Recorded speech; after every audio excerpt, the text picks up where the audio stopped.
Corona time. Everybody's stuck in lockdown, going a bit crazy. Not me, this is my normal lifestyle, I'm used to it, except for the bush chook wheat bix. It's good though, you're stuck at home, you don't have to go anywhere, you're not allowed to go anywhere. You can do and eat what you want. It's kind of like no rules, except there's a lot more rules. Anyway, today we're getting out of backyard mechanics and into driveway mechanics. Because usually I do my backyard mechanics at a different location, but I can't do that. So we're going straight to the driveway. I've got less tools, I have no work area, and we're just going to go through the patrol and do a bunch of little odd jobs that have been put off for years. I reckon, years. Anyway, you've probably noticed everyone's already done the whole X amount of projects you can do in the isolation, and you know, it's been done to death by everyone trying to sell you their product or give you something to do. So let's just take a little bit less of a serious stance on it, have some fun. Okay, let's start simple. The GU door extension hinge bracket. Jake picked this up for me actually. He went up to see Aaron at Go Camping and Overlanding in Balcata, which is hours away from here. And yeah, he found that in the store, got that for me for a gift. I'll show you what it does. The only tool we're going to need is power drill with a little tippy doodad in it there, and probably some basic hand tools which are in the drawers. So let's go have a look. In case you don't own a GU, I'll show you what the problem is and what we're fixing here. This door doesn't quite open up. 180 degrees, 90 degrees, that's the word I'm looking for. You can see it there. So this hinge makes it open up a little bit further, which is just really good for being able to get at my stuff down here instead of it hitting the door. The door will be a little bit more out of the way. Or if you happen to have a fridge and you've mounted the slide all the way over there, stops your fridge from hitting the door as it comes out.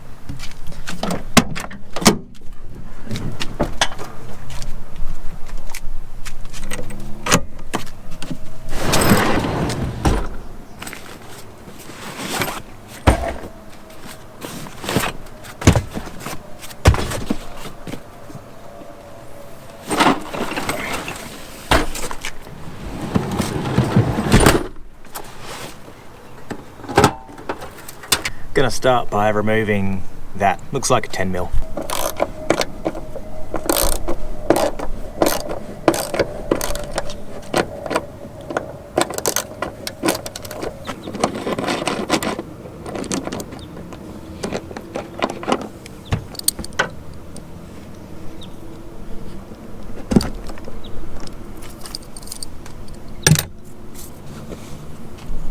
Remember when I said all you need is a drill and the little doodad in the end? I lied. Oh, you also need one of these, the angle grinder, because I found some instructions in the back of this card that just tried to fly away. Pay no attention to the Jap safety boots you just saw. At least I've got my face protected. Anyway, there's instructions in there, and it says that I have to grind this little bit off the bottom of the old hinge. Right in there, I've got to get that off.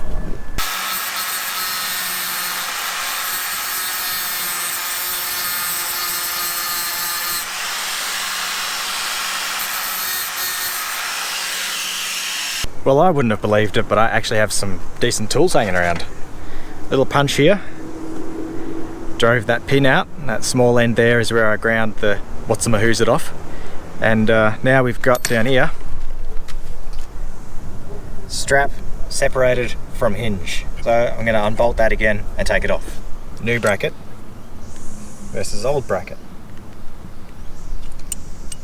There's not a huge amount of difference between them, but I know they make a difference because I had one on my old patrol. Anyway, put this one, take the bolt out of the old one, we still need that. Toss the old one. Put this bad boy in.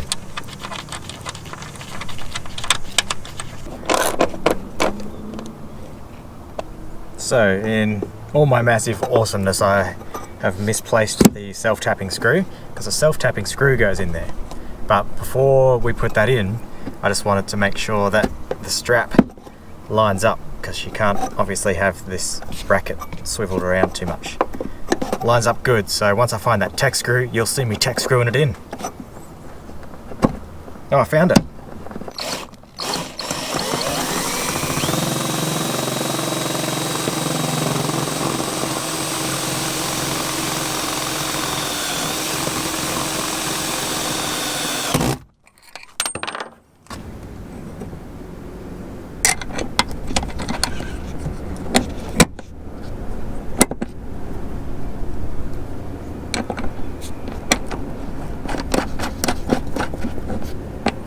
And then with an Allen key and just a ratchet spanner, I've tightened it up just enough to hold the hinge in place.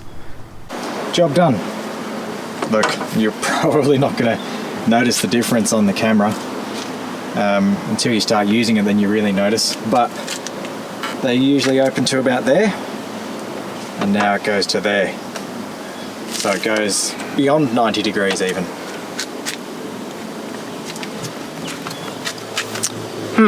Now what shall I do? I'll go have a look at my list. Job number 2. Bullbar polish. Let's have a look at that, see what we're working with here. Yeah, it's pretty dull. It's very dull actually. It's quite nice up here. There's a few spots where you can see the potential of what it's going to come out like. So to tackle this one, I'm going to have to take everything off. I take off the UHF antenna, all the little bits of trim, the spotlights, and make it nice and bare.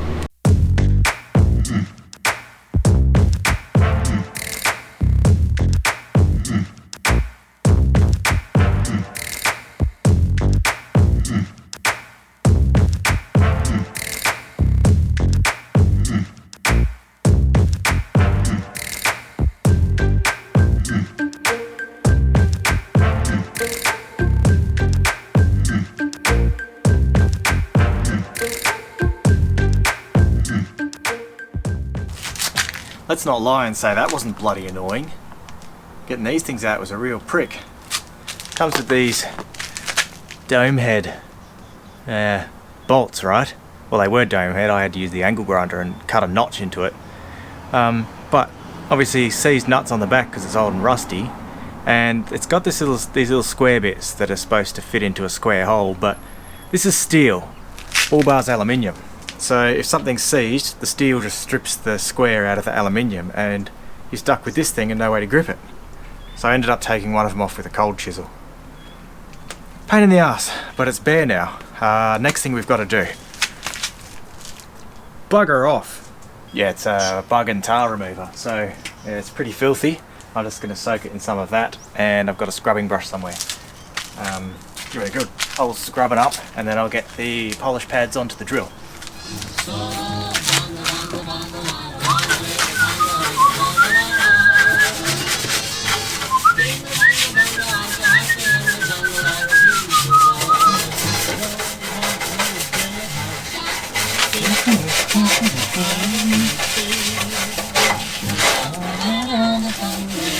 I'll stay right here.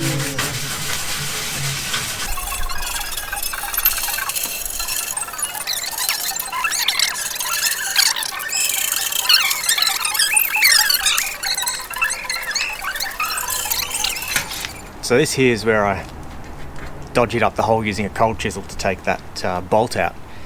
And I got a couple of files here and just decided to file down the rough edges, otherwise all these sharp bits of aluminium are going to rip the shit out of my polishing pad. Works really good, so I'm going across the whole bar now and just going lightly with the file, taking any sharp edges off, any nicks that are in it.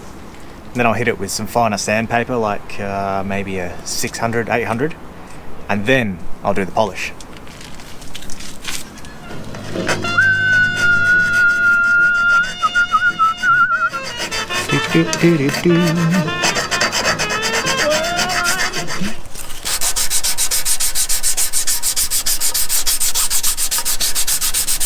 So I got this bungee attachment on my drill here.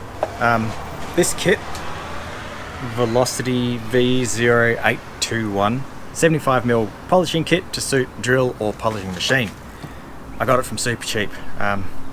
ages ago now actually. It was when I painted the bullbar for my old patrol, so 6 or 7 years. You might not even be able to get it anymore. Look, it wasn't cheap, so I think it was about 40 bucks at the time. The little foam pad, that's what we used initially to get the polish on.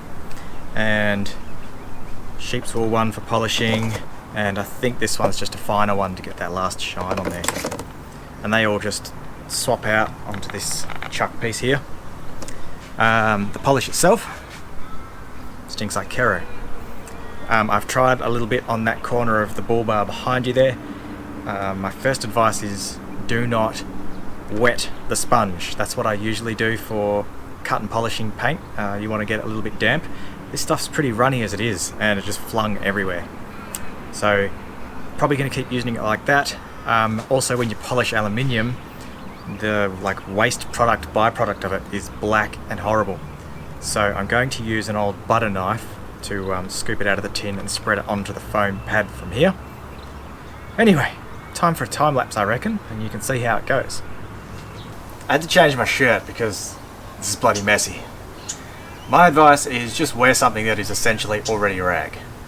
Don't want to ruin my nice intense shirt. By the way, if you want to get yourself a shirt to work on your car in or go on adventures, get yourself one of them. I've got them online in my web store now, so put a little link in the card up there, and of course go down to the description. We've got men's in sizes from medium to 5XL. I think I'm all out of 3XL. And I've got ladies in sizes 10 to 18. So, get on it. I'm going to get onto the polishing more.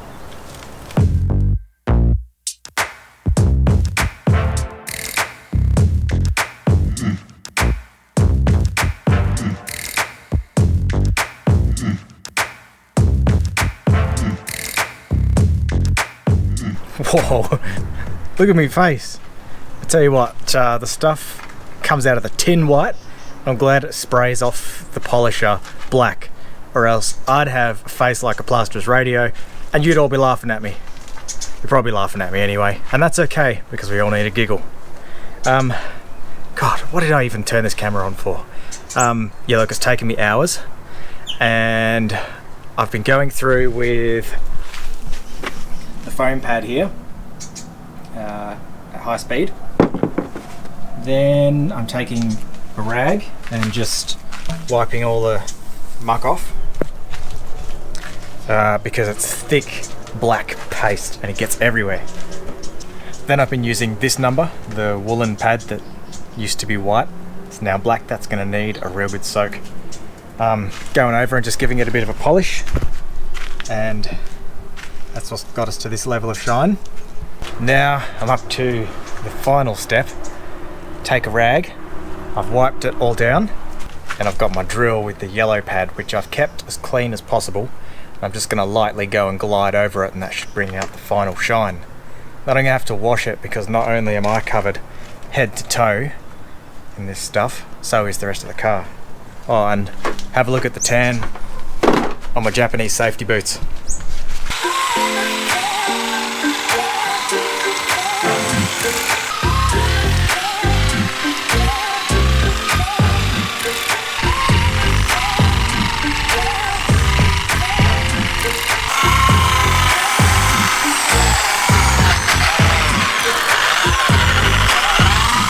Well, the polishing's done and I'm just about out of daylight. I'm going to come back to this tomorrow. Actually, I'm going to go out tomorrow to the auto parts store and see if I can find a nice new indicator to go in there, because the other ones, I don't know if you noticed, but they were faded and horrible and full of water, and they weren't even wired up actually. So find something new to put in that hole. Let's take a closer look at the finish. How's the gloss on it? This is where the number plate's sat, but it's all dulled just from micro stone chips and all sorts of stuff over the years. Beautiful. That's it for today. I'll see you in a moment. Good afternoon. I know, I said I'd see you in the morning, but it's the afternoon. So what? There's bigger problems. It's not even tomorrow morning, it's actually 2 weeks later. There's a good reason though, because I ordered something in. Excuse the helicopter, that's just part of filming in the burbs. Ordered something special in. I'm not going to show you just yet because I'm waiting for someone to get home and give me a hand lifting it. It's pretty heavy. We're going to fit that, but while we wait, we've got a set of speakers to go into the back doors of the Patrol. So let's take a look at how to do that. Here's what I've got going in. Pioneer TISA 1675 is two-way 6.5 inch speaker. Nothing too flash. I spent all my money on this other thing that I'm going to show you shortly. If I had the money, I would have not gone for something like this. I would choose some of these. Have a look at this other cool thing that I've built in the last couple of weeks. I built this with my mate Dylan. It's just on charge now, plugged into a car charger. These speakers here, Sony component speakers, they're 180 for a pair. And this thing sounds amazing. It's just a standard toolbox with a Sony head unit in it, and we've got a switch in there, and underneath there's 4 little AGM batteries, little voltmeter here, and USB charging things. So yeah, that's just something me and a mate knocked up in the shed for a bit of fun, and it is loud. So if I was going to be putting some decent speakers in the Patrol, I'd be getting some component split speakers for sure. But let's go over to the Patrol and pluck the door trim off. So Patrol door skins are super easy. There is one screw down in here, one screw in here. Pop that off, unclip your window switch, and then take out this little surround, and the whole thing pretty much pops away and slides up. Turns out I lied a little bit about that one. You don't need to undo the screw in here, you just need to remove the plastic surround. Try not to break the clip like I did, now it will never sit the same, and then the door card just lifts away over that.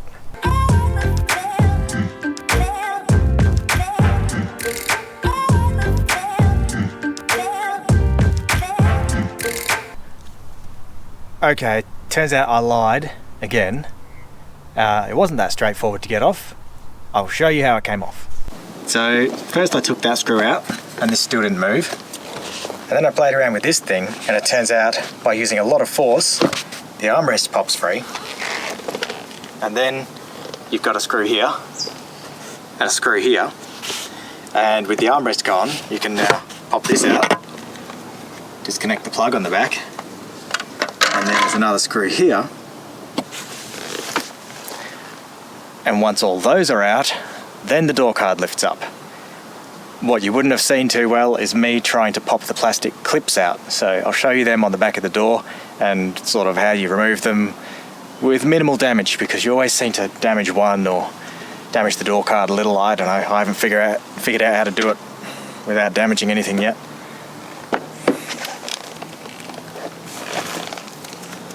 These are the little prick of a thing here. So they snap into the door, right? And this is sitting flush against the door. So you've got to get a tool in here and pop them away. And if you get it on the wrong side and you lever wrong, you can actually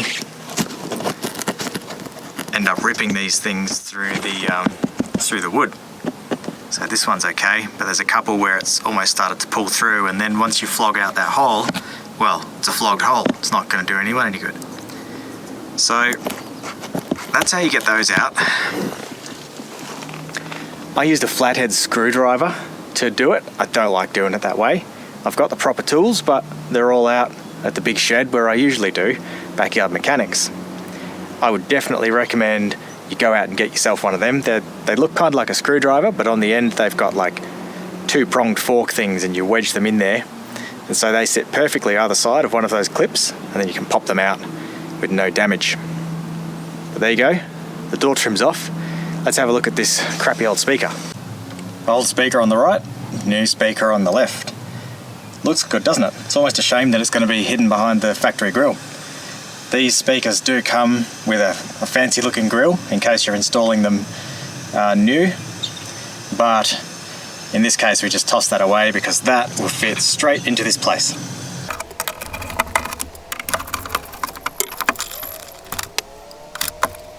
like that. Even the screw holes are going to line up. Quick bit of wiring terminology 101 here. We've got a positive and a negative for each speaker, as is normal. And if you look at the wire, you'll notice generally that one is a solid colour and the other one is a two-tone wire. So mainly one colour with a stripe down it. Now what they call this stripe is the trace. So I'll show you what we've got here. Normally the one with the trace is the negative, but always check a vehicle wiring diagram. In my case, it took 30 seconds to Google GU Patrol speaker wiring, and it just gave me all the colours I need. You can see there we've got black with a pink trace and an orange wire. So black with pink trace, you can see it's mostly black. That one is our negative, orange is our positive. Just gonna snip that plug off, put some little spade terminal ends on, and that will connect straight up to the new speaker.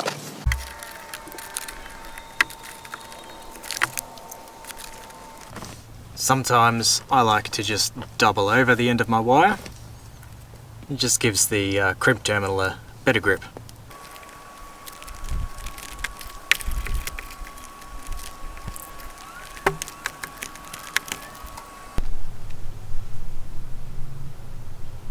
Let's get this door back together and go do the other speaker, and then we can crank some bangers.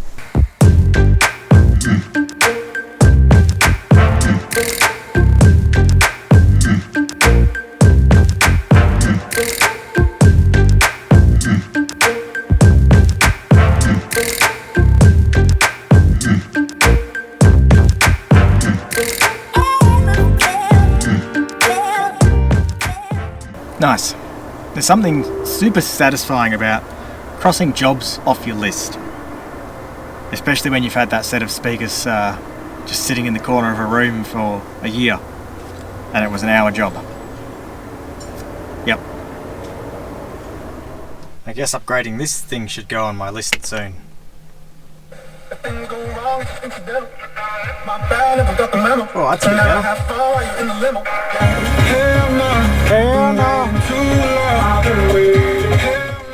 That's like at least 5 times better.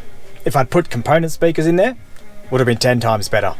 But as much as I love my music, as long as I've got enough volume to listen to my podcasts while I drive and at least somewhat enjoy my music, I'm happy. I think I'll spend the money on a head unit that can do mapping. But that's down the track. I still have a long list to do here.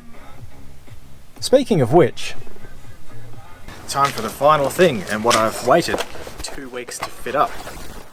So these are new to the market. They're called crock hinge. And it's an awning bracket, or it can also be like for mounting your treads or max tracks or whatever. And I'll have to show you what's so special about this. Point is, the recovery tracks I use, they don't even make mounting pins for them yet. It's the mean mother ones. And I haven't had an awning for a while. So to be able to put these to any use, I had to order a new awning. And here's another reason I had to wait. The new awning is big and hefty, and it's not a one-person fitting job. So I had to wait for Rhiannon to help me lift it.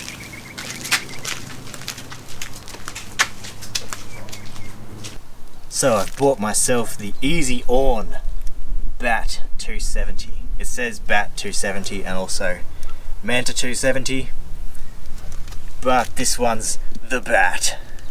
That's a seriously heavy duty awning. It's probably twice the size of your normal, just straight out off the side of the vehicle awning, but it is 270 degrees, freestanding, and I think they quote about 21 kilos. For other freestanding awnings, you're looking at closer to 30, I think. So we'll see more about what the awning's like when we finally open it up, but for now we're playing with hinges and brackets. So I'll show you what's going on with the hinges. This here is the crock hinge bracket. So that's how you'd have your awning or your tracks vertical, and then as you close it, your awning or your tracks lay horizontal on your roof.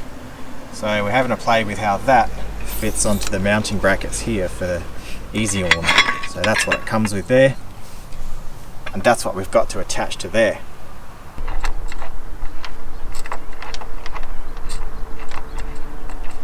Alex's tip number 1 for accessory fitting in the driveway.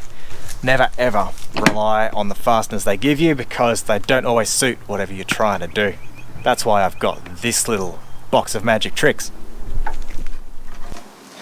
ARB compressor box full of fasteners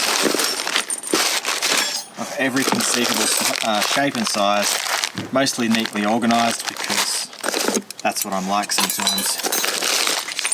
So whatever spanner gets thrown in the works of my accessory fitting or vehicle repairing, I can generally just dig through and find something to make it take it. This tip is a awning specific one.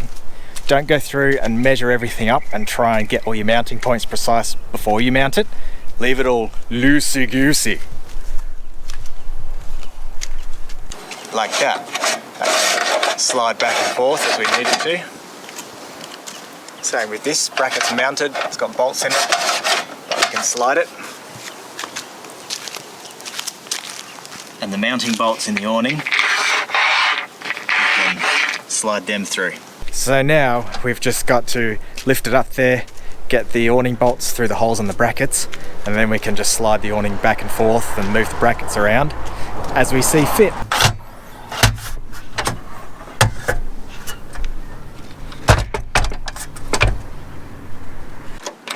My tip is to never over tighten awning bracket nuts. They can sometimes pull through.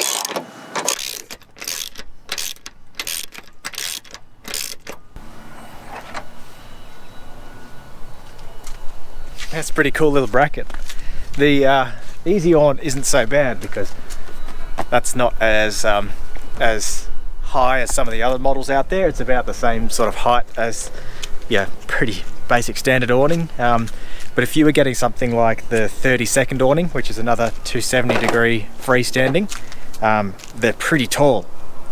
And if you're going through an underground car park or something, having one of those mounted up there gives you a lot more height on your roof rack. Well, if it's too high, then you just, well, there's a box of stuff in the way. Okay, example time. You just fold it down and now you can fit in low places. Yeah, it's a pretty nifty product, that. I'll put the link down in the description there. Croc Hinge it's called. You'll find them on Instagram, Facebook, got a website and everything. A bloke called Willow owns that, and he's just invented it. Not bad, buddy, not bad at all. Be very useful for if you have your recovery tracks. So maybe you've got your max tracks, and max tracks can be pretty obvious hanging over the side of your vehicle, quite easy to steal. Well, you could have them flat on your roof there, or you could pull them over to access them easy. So yeah, definitely worth a look. I might try another interesting project with them down the track. It's going to involve a bit of DIY and fabrication, which I'm not all that flash at. So we'll put that one off until I've knocked some other urgent jobs over. Anyway, I don't just want to look at this awning bolted on the side. Let's open it up and get a first look.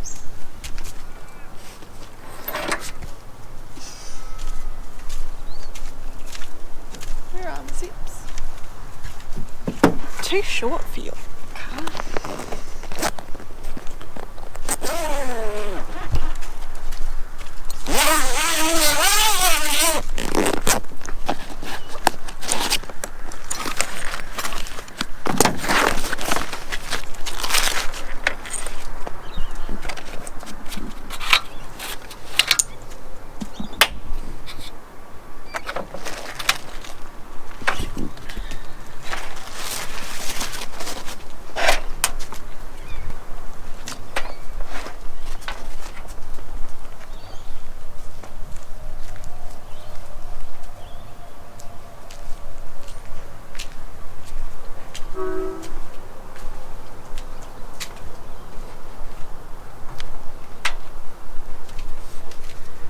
Just adjust this a bit longer.